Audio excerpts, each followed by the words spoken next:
President Trump's doctor, Ronnie Jackson, also released the results of the president's first routine medical exam.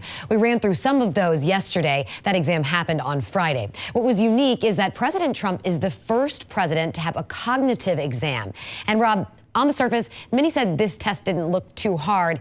You checked it out. Yeah, I've kind of become an expert on this exam over the last 24 hours, Courtney. And even though we mentioned it yesterday here on Brightside, I wanted to kind of take a deeper dive this morning. The president took something called the Montreal Cognitive Assessment. It was created in 1996. Now it's used all over the world as an indicator of any cognitive problems someone might be having. It's also used to diagnose Alzheimer's disease. And I was actually talking with my mother yesterday, who is a nurse, and she said that my grandfather actually took this same test in 1998 before he was formally diagnosed with Alzheimer's disease. So here is what the test looks like. It usually takes about 10 minutes and scores range from 0 to 30. If you want to take the exam yourself, we posted a link on our website, WTSP.com. I've also posted a link on my Facebook page.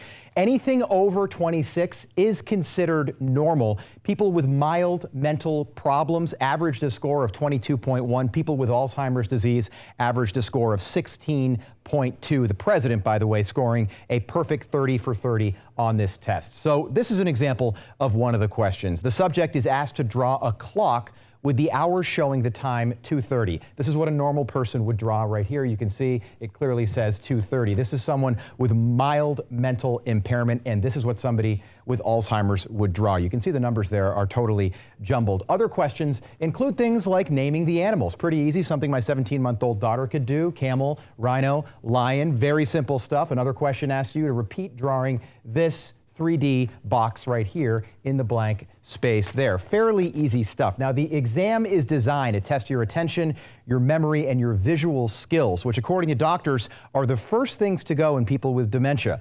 Now, the president, again, he's the first president ever to take a cognitive exam, but he's also the oldest guy ever elected to the office. And here is some interesting food for thought. Police officers, astronauts, and members of the military are all required to take cognitive and even psychological evaluations, but elected officials, including congressmen, senators, and yes, the president, are not.